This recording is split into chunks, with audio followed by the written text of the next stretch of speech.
Sur les grilles du palais de justice, la banderole doit témoigner d'un combat, celle des putains de guerrières, nom d'une association qui vient en aide aux femmes. Les guerrières, c'est toutes. C'est toutes celles qui l'ont vécu et c'est toutes celles qui sont en train de le vivre, qu'il faut aller chercher. Et c'est toutes celles, malheureusement, qui vont le vivre, parce que pour l'instant, on n'a pas réussi à arrêter ça.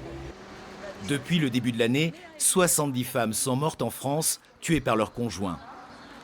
Isabelle, Patricia, Gulcine, Sylvie, Nicole, Hilal, Dolores, Julie.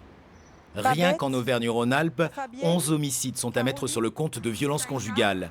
Pour les militantes, ce sont des féminicides et non plus des drames passionnels comme la société les appelle. Quand on dit que c'est un drame conjugal ou un drame passionnel ou voilà, une dispute qui a mal tourné, on minimise ce qui s'est passé et ça passe, puis c'est oublié. Si on dit féminicide, c'est pas pareil. Clémence porte la parole des victimes depuis presque 2 ans, depuis son passage dans une émission de grande écoute, depuis qu'elle a osé parler des coups dont elle souffrait. Je savais que dans tous les cas, la dernière fois où je me suis retrouvée au sol de ma cuisine à 7h30 du matin devant mes enfants, il n'y avait rien de normal à ça.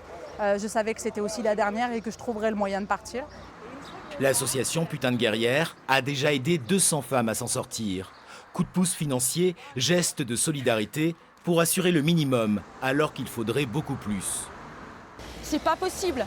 Alors là, aujourd'hui, il n'y a pas d'élus. Dommage. J'aurais aimé qu'ils soient là, parce qu'on les aurait interpellés. On leur aurait dit maintenant, ça suffit. Et on va rentrer en campagne pour les municipales et on va être là.